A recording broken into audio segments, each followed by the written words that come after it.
I wanted higher paid clients. I wanted clients that are higher value clients. And that's what really triggered me to go into government contracting. My name is Kenny Abana. I'm from Texas, Houston, and my company is Facility Management Supplies and People Inc. And you just really got into this recently, is that correct? Yes, I would say I probably got into it in June of this year, and I did some research. I used a lot of your videos. I would say that's something where I've seen it on LinkedIn for a while, and I was like, let me properly look at this, and I started getting into it. I applied for a few contracts, and I started understanding. The more I watched, the more I learned. I started understanding what I had to do to get results faster. I also went to some trade conferences, went around, met people in the industry, and I learned some more as I kept doing all these things. Dude, that's awesome. And I want to get into exactly what you did, but why don't you tell me what led you to government contracting? I mean, I know you watched some of our videos, but what was the initial thought for you as far as, hey, this might be a good customer, or what was intriguing about government contracting?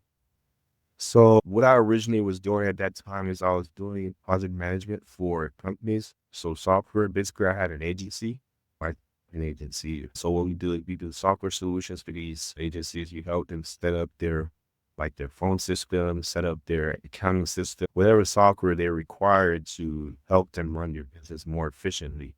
And even optimize those all softwares to trigger marketing functions and marketing triggers, something like that. So that's what I was getting. And I was like, the government is the biggest buyer. I think I seen one of your, is the biggest buyer in the country. So I decided to look at what they buy. And that's when I realized they buy everything. Like they buy shoestrings. They buy every single thing that you can think about. They don't do most of the work themselves. They buy them.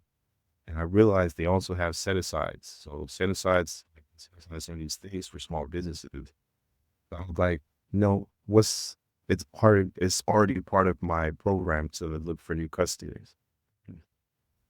I started getting into it, looking into it. And yeah, I learned from videos, what I saw online, and started going deeper and deeper. Perfect. You had a business, and before getting into government contracting, you had a business agency helping in that area. I mean, you're talking about what? Offers, I don't want to butcher it, but it sounded like, is it help desk related, or is it, because you're talking about telephone solutions and things like that? so for example, like an example would be one of my clients, right? I want to take a quick second to talk to anybody watching this that's interested in starting a government contracting business or starting a new profession in government contracting. Our GovClosed certification program, which I'm super passionate about, is a rigorous training environment, not a course, a rigorous training environment that is teaching you the expertise of how to sell to the US government.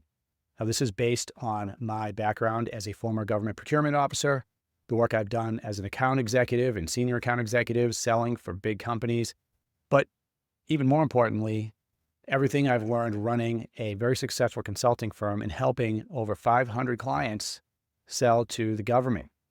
When you graduate from this program, and it will take a lot of work for you to graduate from this program, you will be able to talk to any business, analyze federal spending data, contract data that's publicly available, and build a step-by-step sales plan for that company. You'll be able to execute that sales plan, build a pipeline, find early leads, set up meetings with the government, build relationships, and most importantly, close contracts. The students that graduate our program, they go on to start their own consulting firms, winning high-dollar consulting clients. They go on to land high-paying salaried positions as account executives with companies that sell to the government. And by the way, even kids I call them kids, right? But 20-somethings just out of college with no background in government contracting, they're beating out seasoned professionals.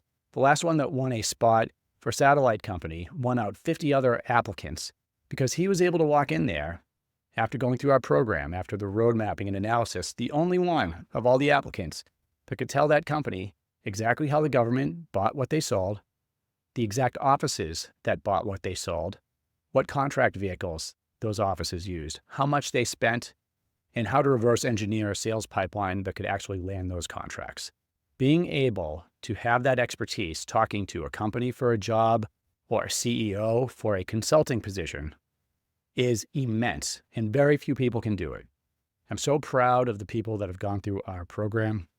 And if you are considering either a job or a business, and by the way, some of our students are doing both, as I did. They're running a consulting business and they'll have an account executive job. It's transforming their lives. It's bringing true wealth to them and their families. Okay, back to the video. We set up a solution where they speak to their customers, but they speak to their patients. So the issue here is when they speak to their patients, everything stops at the software that they're using to speak to their patient. That's the patient's contact, everything. So we have to integrate the software to their insurance checking software. So you can check if the patient has insurance. So you don't have to manually do that. You have to basically, that once you connect the APIs, they will get the data of the patient. It will send their insurance agency like, hey, we want to check if this person has insurance on you and if their insurance can be used to make treatment at our facility.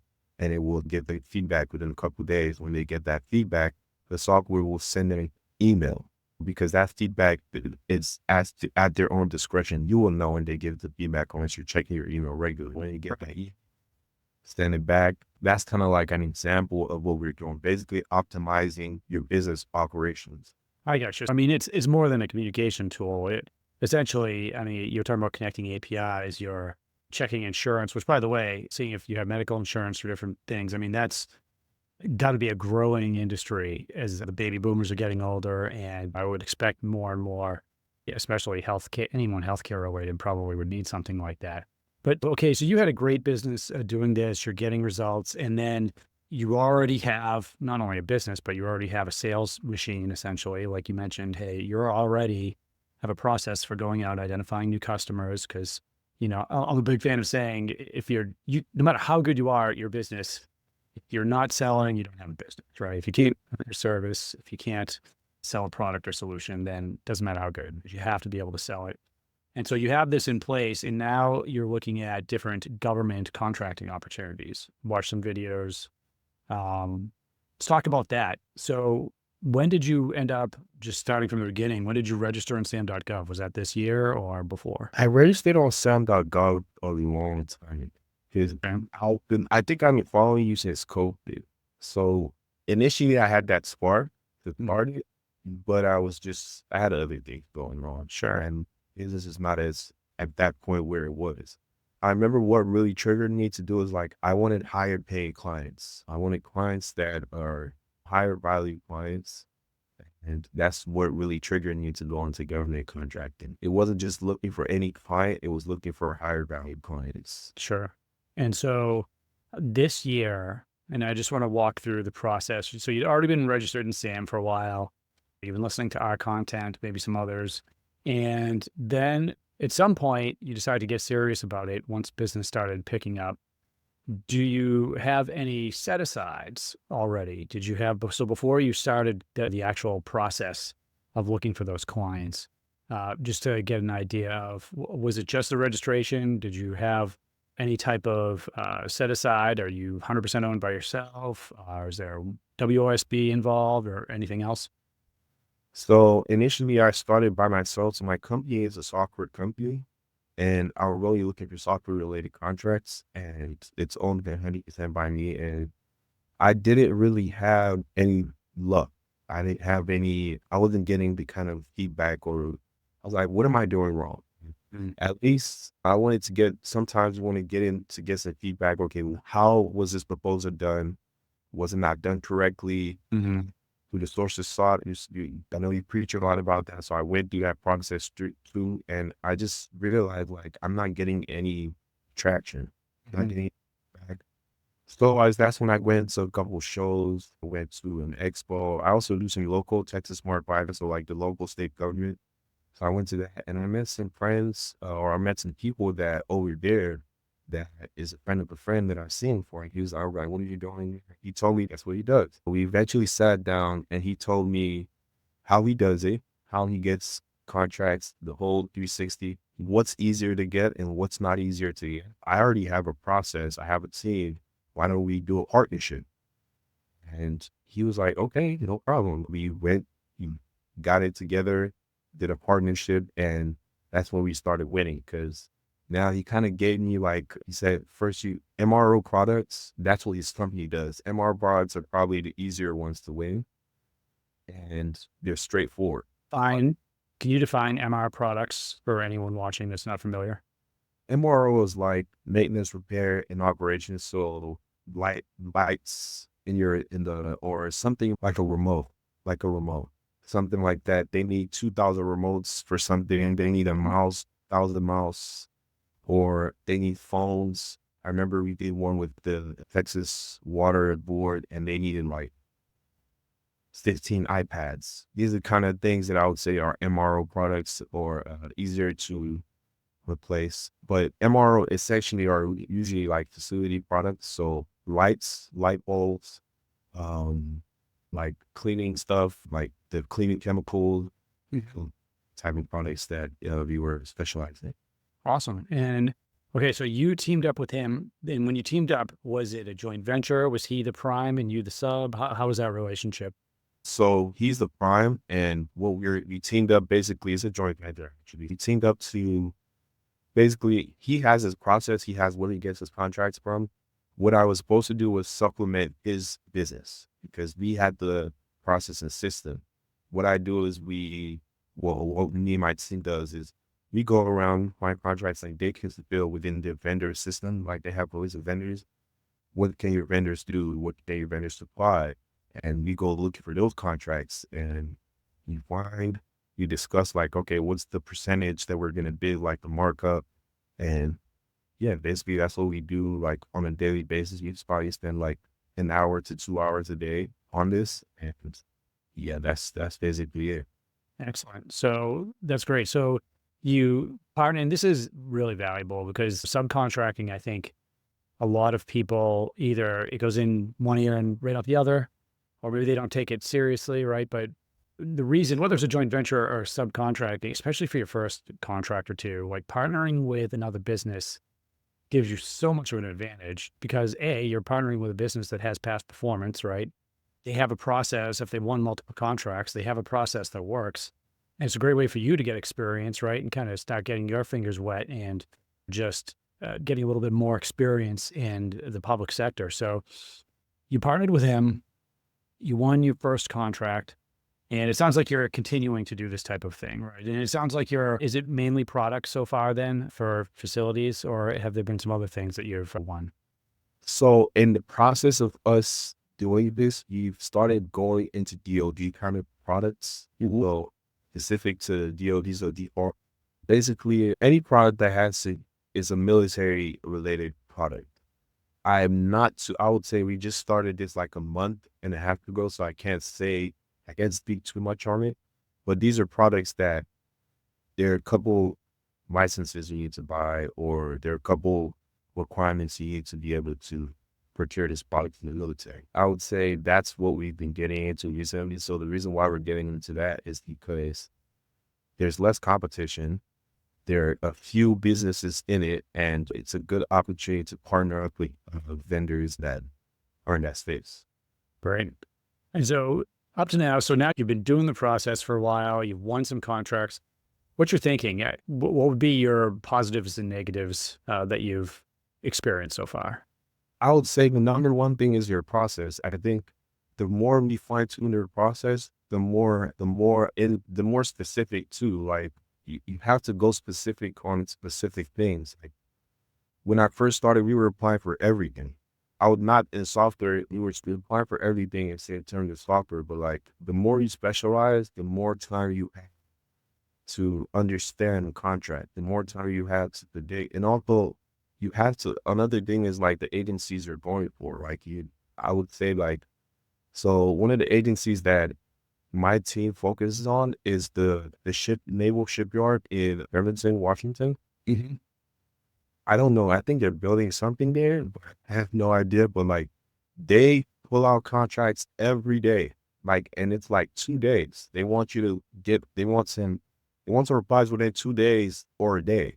And it's like, it turns down the opportunity. It weeds out like some of the people that wouldn't have the time to bid for those contracts. So I think like those are the kind of opportunity, like you need to fine tune your process to avoid competition and make more money on harder to execute contracts. Sure.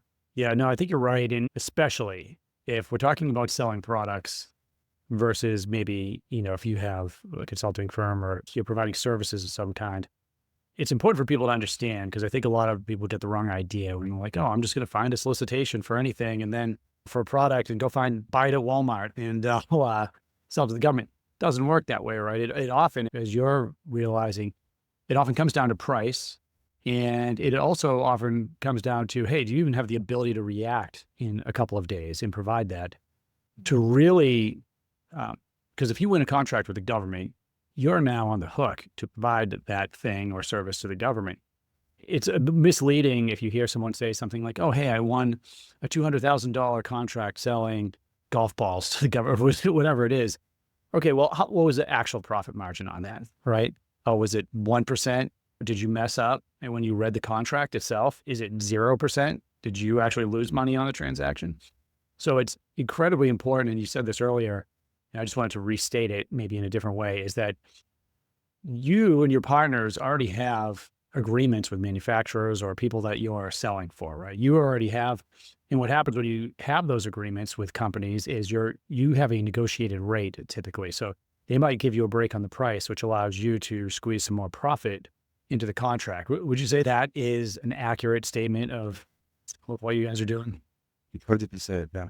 If you don't have a relationship with the supplier and manufacturer, you most likely would get a retail price. And a retail price, I don't think the government, somebody's gonna always beat that. You have to be really lucky to win it out on the retail price. And you And still I mean, yeah, and I mean, how, at some point, I think you have to get to a certain point profit wise for actually to be worth your while to sell to the government. One of the misconceptions out there when some people just start watching or looking at the information on government contracting is thinking, oh, here's maybe somebody easier to sell to than another business or consumer. But in reality, that's not the case. I find that it's actually much easier to sell B2B or B2C. The reason you want to sell to the government is because you could have some very, like you mentioned earlier, you can find the government is the biggest purchaser of goods and services. So now you can find someone with deep pockets and you're looking at bigger contracts. Sometimes you're looking at long-term contracts that will be recurring, right? You develop I think you mentioned doing well with DLA, Defense Logistics Agency, in our LinkedIn conversation. When you develop a relationship with the government and they're buying from you and you have past performance, you deliver what you say you're going to, they tend to keep coming back. And if you make it a point to keep that relationship alive, that can be repeat big contracts with the government. And it's worth, I think, putting up with maybe some of the policies and the procedures that you don't normally have to deal with. Do you think that's accurate or you have a different take on it? I agree with you, but I haven't gone that far. I haven't gone that far to experience like their requirements. A lot of their requirements are like, it's not really that big of a deal to me. Like the invoicing is not something that's like a hard thing to do. You can finish it up within a day or less. Having to get the bid so you can be able to go to the military base to deliver your product. Those are requirements that are like, those are part of business. If you're not ready to do something like that, then so I don't think I've gone to the level where the requirements are so huge. I would say there's two things that we've been looking into. So the long-term contracts, like you said, we're trying to get into stuff like that. So for example, I noticed, I realized, I don't know if this is with the federal, but contracts between $10,000 and $24,000 or $10,000 and $25,000, it depends on the agencies. The government doesn't need to put out a solicitation. They can just see, they know you're a past performer. Hey, we want to buy this, and they can buy it. There's no contracting process. They just tell you what they want, give them a quote, and they'll buy it from you. I just recently spoke to somebody about this in the Texas, one of the Texas agencies, and he was like, this is how it is for all the agencies. Now, he didn't told me like it became 10,000 from some agencies and 24.99, 9,999, 24,900, so basically 10,000, 25,000. So we're trying to go for those type of contracts because we believe it's solely based on ability to deliver. You don't need to go through fighting with a lot of people to win those contracts. And so those in the long-term agreements. That's one. The second one is software. I'm basically, my background is fully software solutions. So how can I get into those contracts? Those contracts require very strong proposals. Your ability to, and the people that are actually going for those contracts with you are like, they're set aside, they're small businesses, but their clientele is out of this world. Like they have Microsoft in their clientele. They have, and you don't want to rely on your resume. Like, how do you compete with those people? Yeah. So those are the two different things I would say have been on my mind as far as like career contracting, how to move forward or grow in this space. Yeah, no, I mean, that's a good point. And so if I was advising you, and we could talk about whether or not you're comfortable keeping this in the YouTube video or not, what I would say is a few things. One is you've got a great start, first of all, right? You've got some, again, you're selling products, and so it's a little bit different than maybe what you initially intended, right, with software. But at least, look, a lot of people get into this or try to get into it and don't win anything, unable to create a successful partnership. So you guys you already could kind of smell blood in the water in a good way, meaning that there's some money out there to be made.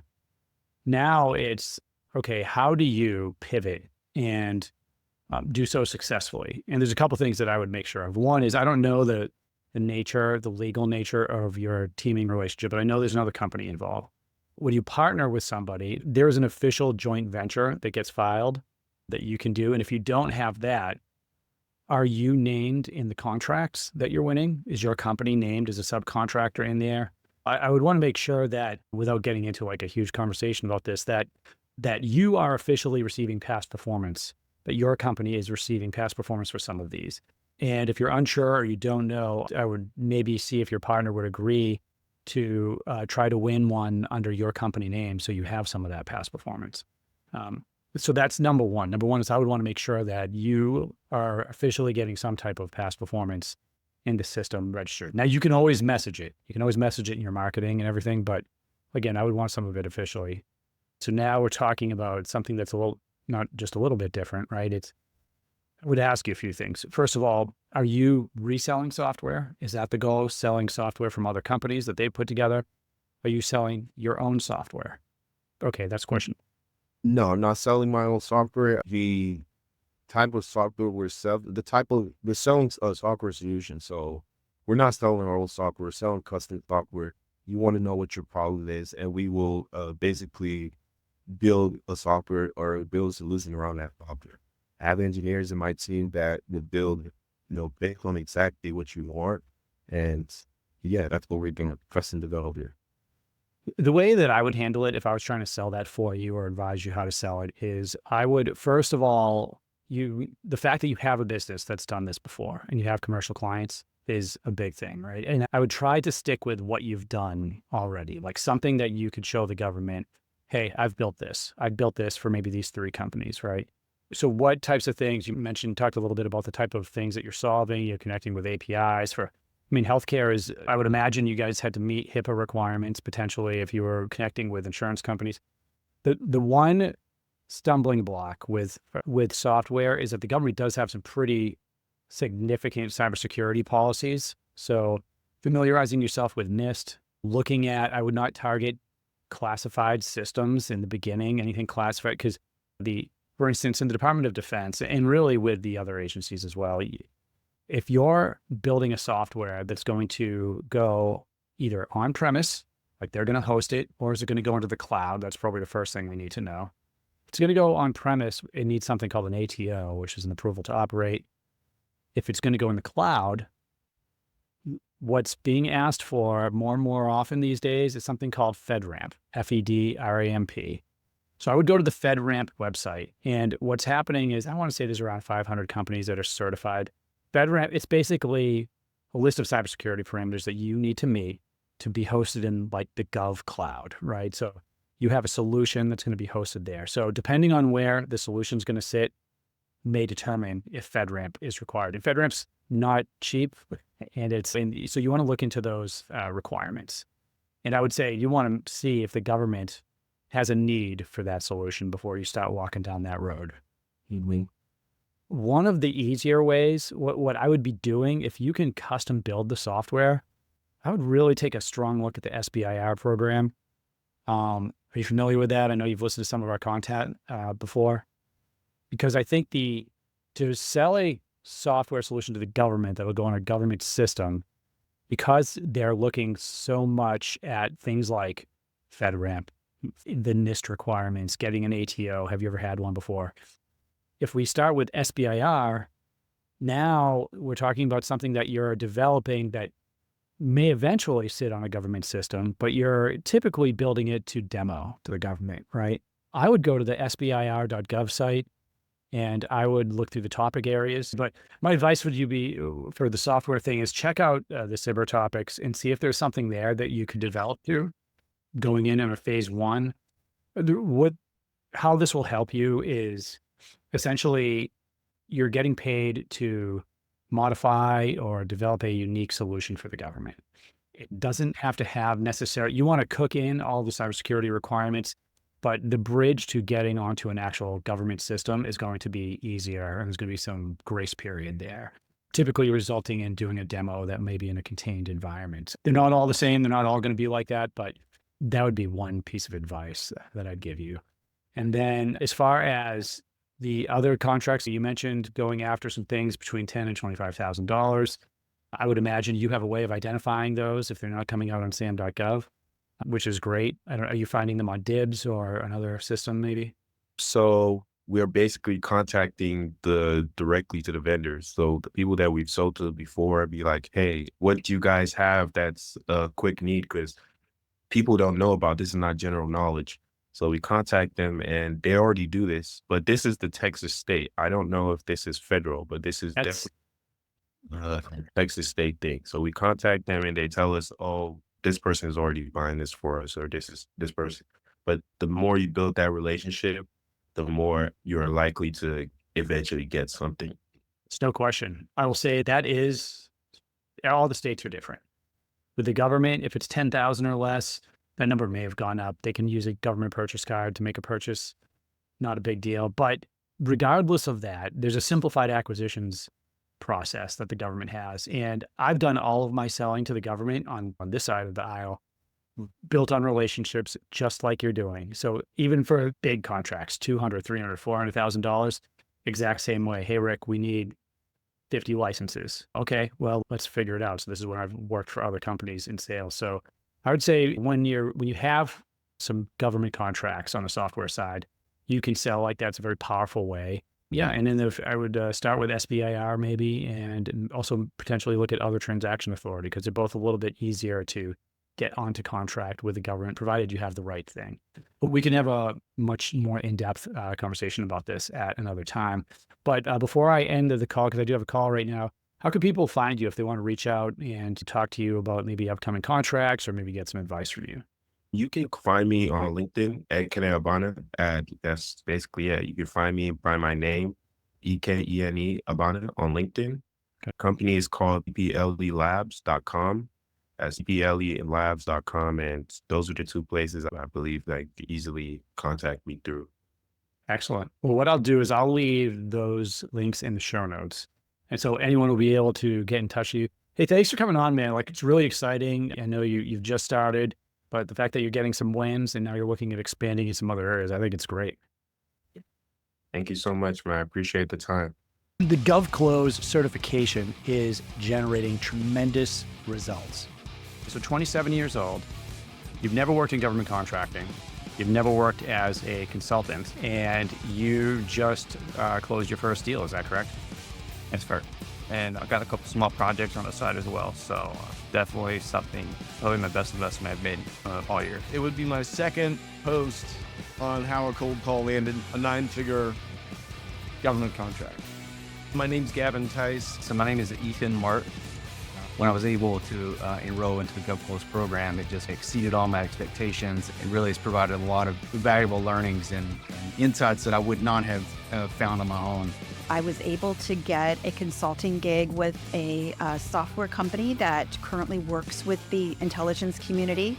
Hi, I'm Deb Diller Harris. If you want to learn how to sell to the government, if you want to learn how to start your own consulting business, if you want to learn the skills that you need to go land a six-figure plus account executive job with big companies selling to the government, the certification program is for you. Head on over to govclosed.com, check out our certification program, talk to the team. You won't regret it.